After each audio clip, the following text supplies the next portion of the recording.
3일 만에 여로보암과 모든 백성이 르호보암에게 나왔으니 이는 왕이 명령하여 이르기를 3일 만에 내게로 다시 오라 하였습니다. 왕이 포악한 말로 대답할세 르호보암이 원로들의 가르침을 버리고 젊은 신하들의 가르침을 따라 그들에게 말하여 이르되 내 아버지는 너희의 멍에를 무겁게 하였으나 나는 더 무겁게 할지라. 내 아버지는 가죽 채찍으로 너희를 치셨으나 나는 전갈 채찍으로 치리라. 왕이 이같이 백성의 말을 듣지 아니하였으니 이 일은 하나님께로 말미암아 난 것이라. 여호와께서 전에 실로 사람 아히야로 하여금 느밧의 아들 여로보암에게 이르신 말씀을 응하게 하시니라. 온 이스라엘은 왕이 자기들의 말을 듣지 아니함을 보고 왕에게 대답하여 이르되 우리가 다윗과 무슨 관계가 있느냐? 이세 아들에게서 받을 유산이 없도다. 이스라엘아, 각각 너희의 장막으로 돌아가라. 다윗이여, 이제 너는 내 집이나 돌보라 하고 온 이스라엘이 그들의 장막으로 돌아가니라. 그러나 유다 성읍들에 사는 이스라엘 자손들에게는 르호보암이 그들의 왕이 되었더라. 르호보암 왕이 역군의 감독 하도람을 보냈더니 이스라엘 자손이 저를 돌로 쳐 죽인지라. 르호보암 왕이 급히 수레에 올라 예루살렘으로 도망하였더라. 이에 이스라엘이 다윗의 집을 배반하여 오늘날까지 이르니라.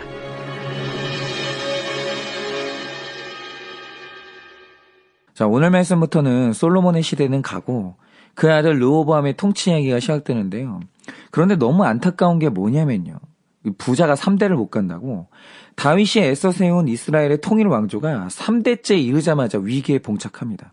그러면 그 이유가 뭔가? 우리가 지난 시간을 통해서 묵상했듯이 솔로몬이 성전과 자기 왕궁을 지을 때까지는 원칙을 가지고 경계를 잘 지켰습니다. 그런데 시간이 가면 갈수록 돈에게 절하기 시작하더니 경계를 넘어서 쓰지 말아야 될 돈을 쓰고 짓지 말아야 될 건물을 무리하게 짓는 걸 우리가 봤어요. 그런데 이 과정에서 솔로몬이 지은 죄가 있는데 그게 뭐냐면 백성을 차별한 거예요. 이게 뭐냐면 건축을 했는데 남쪽의 유다 지파와 베냐민 지파에게는 공사를 지휘하는 감독일을 맡긴 반면에 북쪽의 10지파에게는 무거운 노동의 의무만 지어준 거예요. 그래서 솔로몬의 살아생전에 이미 북쪽의 10지파 안에는 분노의 불이 타오르고 있었습니다. 그런데 당시에 솔로몬의 권위가 너무 대단했기 때문에 눌려 있었던 거죠. 그런데 드디어 솔로몬이 죽고 그 아들 르호보암이 왕이 되자마자 북쪽의 10지파가 그동안 참았던 문제에 대해서 시정을 요구했는데 말하자면 이겁니다. 그동안 왕의 아버지께서 우리에게 너무 멍해를 지어줬다. 그러니 르호보암 왕께서 이 멍해를 가볍게 하시고 이 차별의 문제를 해결해 주신다면 우리가 계속해서 당신을 왕으로 섬기겠다 이렇게 제안을 합니다. 그러자 이 말을 들은 르호보암이 3일 후에 다시 오라고 말하면서 돌려보내요. 그런데 오늘 저는 이 말씀에서 이 3일이라는 시간이 예사롭지가 않은 거예요. 왜냐? 여러분께서 주일과 오늘 본문을 쭉 보고 한번 답을 내보세요. 자, 북쪽의 10지파는 왕에게 명확한 요구를 했습니다. 그래서 이제 왕이 대답을 해야 되는데 즉시 대답하지 않고 3일의 시간을 요구했다는 거죠. 그런데 왜 대답을 하면서 르호보암은 3일의 시간이 왜 필요했을까? 여러분은 이 3일의 의미가 뭐라고 생각하십니까? 제가 왜 이런 질문을 던지냐면요.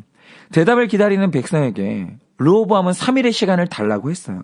그러면 백성이 3일에 대해서 무슨 생각을 했겠습니까? 아, 왕께서 저 3일 동안 신하들과 상의를 하고 고민을 하시겠구나. 그 시간이 3일이나 걸리는 거구나. 이렇게 생각했을 거 아닙니까? 근데 여러분이 말씀을 한번 쭉 보세요. 여러분, 르호보암이 그 3일 동안 신하들과 정말 상의를 했습니까? 그리고 신하들이 내놓은 의견을 놓고 고민하는 시간을 가졌을까요? 말씀을 통해서 그걸 유심히 보자 이겁니다. 자, 3일의 시간을 갖게 된 르호보암이 가장 먼저 한 일이 뭐였었죠? 솔로몬의 생전에 자기 아버지를 모셨던 원로들을 불렀어요. 그리고 그들의 의견을 들었습니다. 그런데 여기서 원로들이 한 말이 뭐였습니까? 우리가 어제 본문이죠. 역대하 10장 7절의 말씀을 자세히 봐야 되는데요. 원로들이 이렇게 대답합니다. 왕이 만일 이 백성을 후대하여 기쁘게 하고 선한 말을 하시면 그들이 영원히 왕의 종이 되리이다. 이렇게 말해요.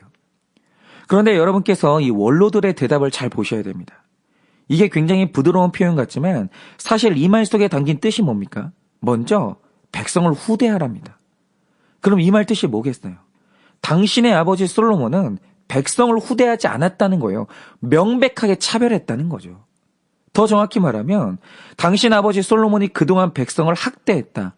이 말하는 거예요. 무서운 말입니다. 그리고 다음 말로 쐐기를 박는데요. 백성들에게 선한 말을 좀 하라는 거예요. 그럼 이 말 뜻이 뭡니까? 그동안 솔로몬이 내렸던 결정들이 전혀 선하지 않았다라는 거예요. 그러니 당신은 아버지의 죄를 분별하고 솔로몬이 잘못한 모든 것을 바로잡으라. 이렇게요. 적나라하게 죄를 찔러준 거예요. 그러니까 아버지 선왕의 모든 죄를 아버지 르호보암에게 전부 얘기해 준 겁니다. 그러니까 이 원로들은요. 아들 르호보암이 정말 잘 되기를 바라면서 쓴소리를 통해서 구속사의 조언을 제대로 해준 거예요. 그리고 이 조언을 들은 후에 르호보암은 또다시 젊은 신하들의 조언을 듣는데 젊은 신하들은 원로들과 정반대 이야기를 한 겁니다. 자, 근데 여기서 르호보암의 행동을 표면적으로 보면 르호보암이 3일 동안 한 일이 뭐 같아 보여요? 서로 반대되는 양쪽 이야기를 다 들어보고 양쪽 이야기 사이에서 고민한 것처럼 보이잖아요. 그리고 겉으로만 보면 르호보암은 많은 사람의 이야기를 폭넓게 듣는 합리적인 사람 같아요.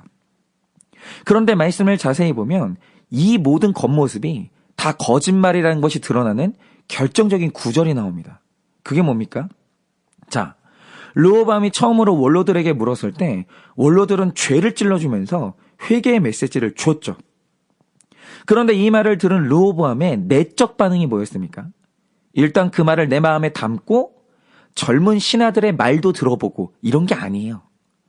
8절을 보면 뭐라고 기록하는가? 왕은 원로들이 말한 것을 듣자마자 원로들이 가르치는 것을 버렸어요. 분명히 이렇게 기록하고 있습니다. 그러니까 애초에 르호보암은요. 서로 상반되는 이야기를 다 들어보고 그 사이에서 고민한 적이 없어요. 처음 원로들이 조언을 했을 때 그 말을 듣자마자 그냥 버렸습니다. 그리고 젊은 신하들에게 또 물어본 거예요. 그러면 여기서 물어본다는 것의 의미가 뭐겠습니까? 이미 르호보암은요. 그 안에서 답이 정해져 있었어요. 여러분 그는요. 자기 아버지가 지은 죄에 대해서 전혀 인정이 안 되고요. 이미 마음으로 백성의 요구를 들어줄 마음이 없었어요. 애초에 다 정해졌어요. 그런데 원로들이 내 생각과 다른 말을 하니까 듣자마자 그 가르치는 것을 휙 버리는 거예요. 그러니까 이 버릴 수 있다는 것은 뭐냐면 이미 내 마음에 답이 있는 거예요.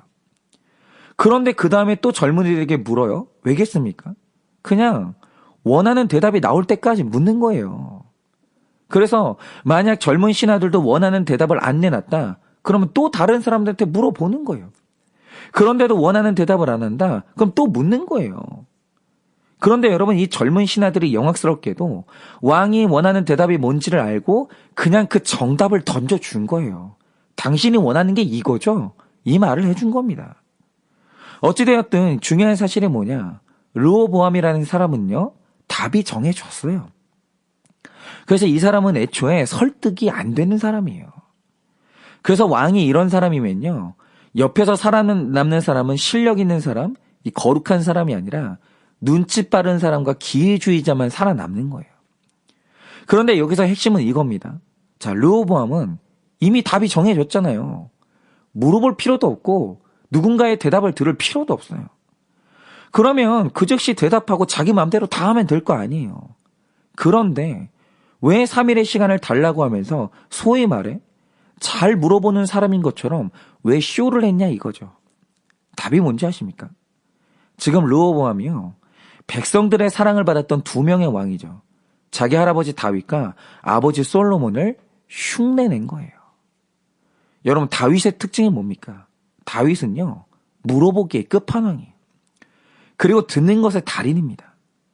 그래서 전쟁을 하러 갈 때도 하나님께 갈까요 말까요 물어보고 하나님이 나단 선지자를 통해 책망하시면 그 즉시 변명도 안 하고 죄를 인정하는 사람이 다윗이에요.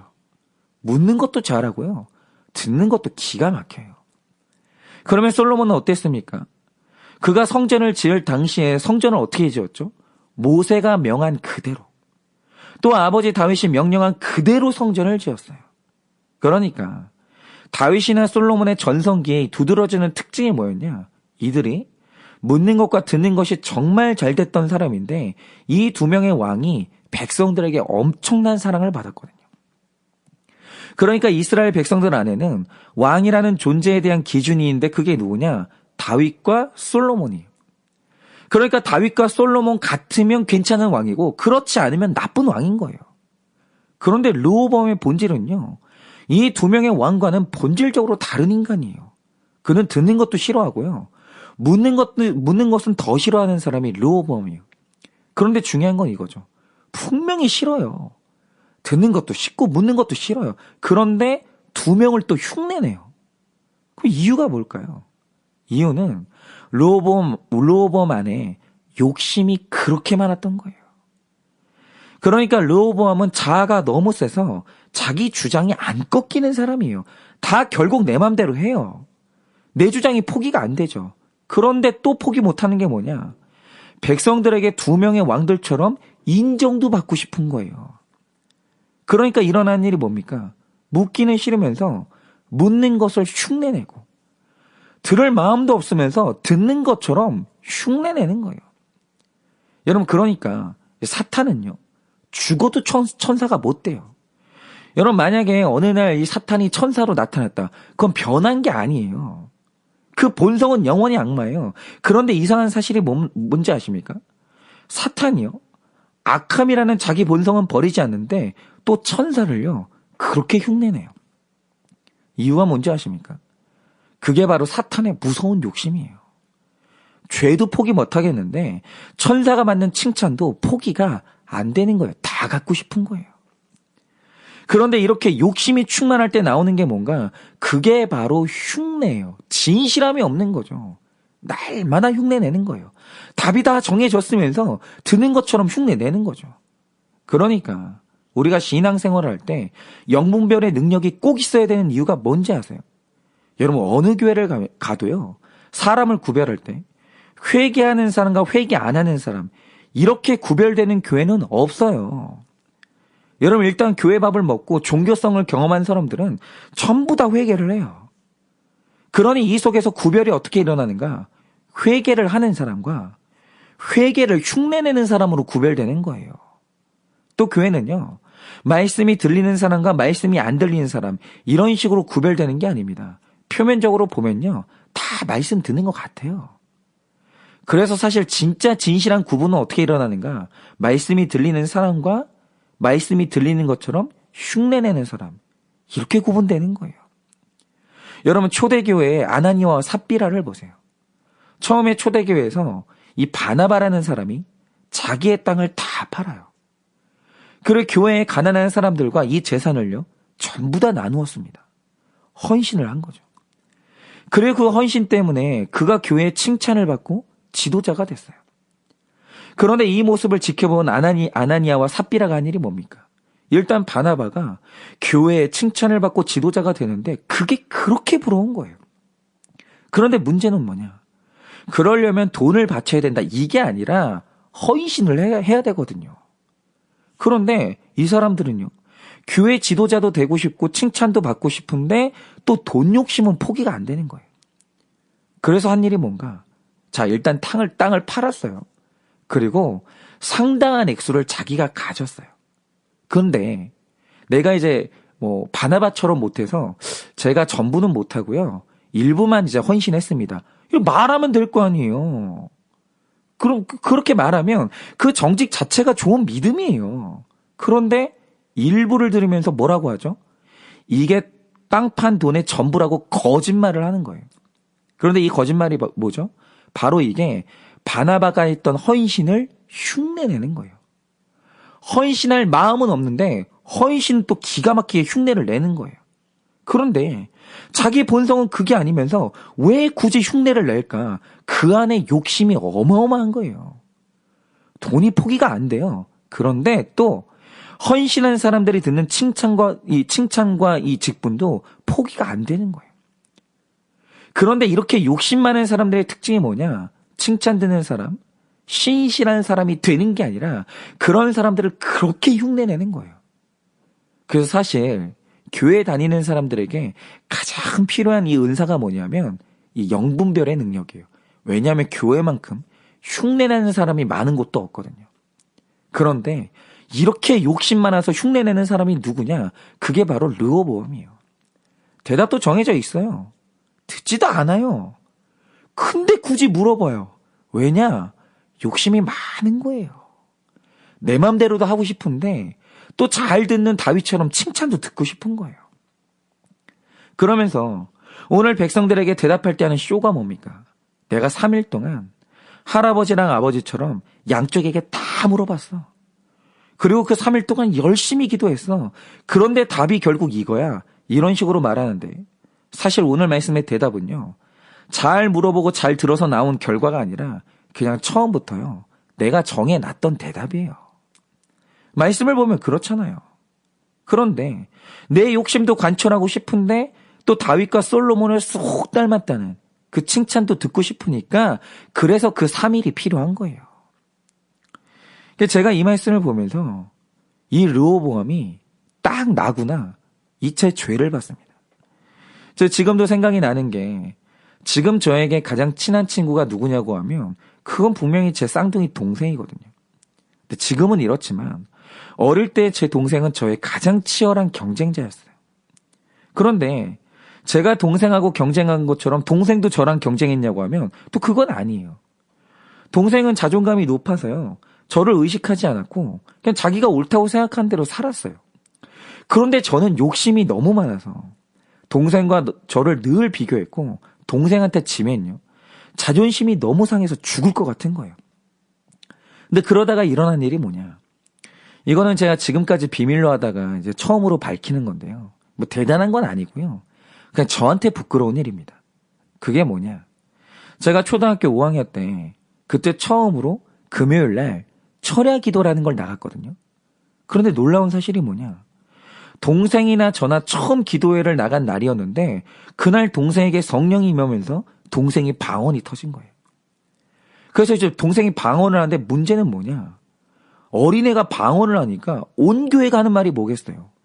얘는 천상 목회자감이고 목회하면 큰일을 할 거라고 칭찬이 자자한 거예요. 근데 문제는 뭐냐면 저도 크며 철학 같거든요. 심지어 제가 형이에요.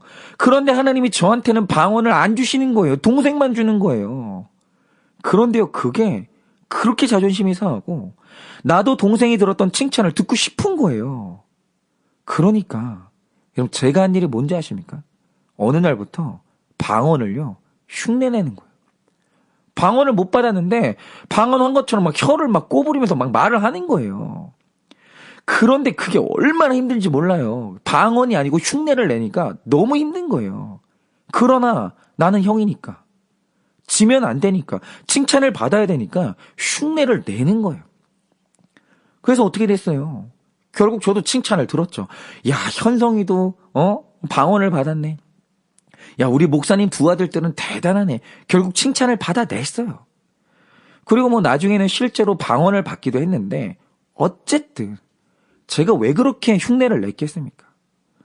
제 안에는 그만큼 욕심이 어마어마했고 그래서 늘 제가 포기하지 못했던 게 뭐냐면 실제로 나는 그런 사람이 아닌데 그렇게 그런 사람인 것처럼 흉내를 내는 거예요.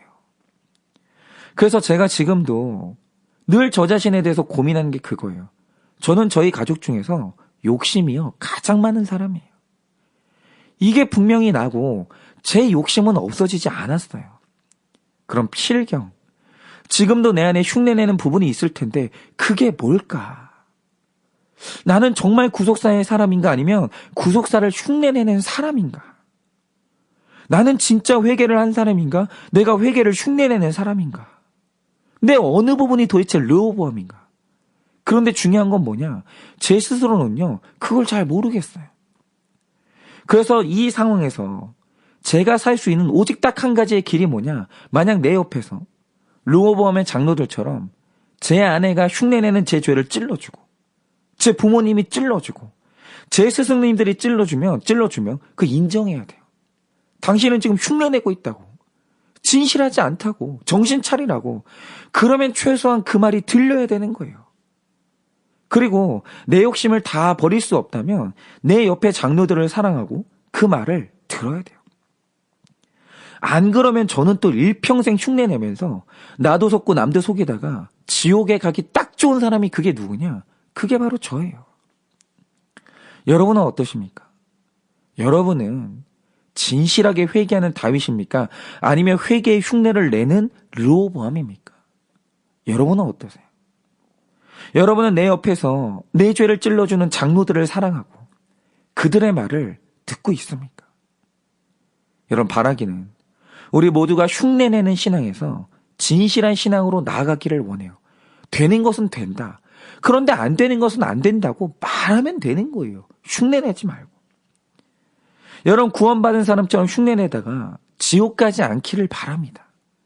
여러분, 우리는 늘 진실한 모습으로 주님께 나아가서 구원받은 사람이 되기를 예수님의 이름으로 축원을 드립니다.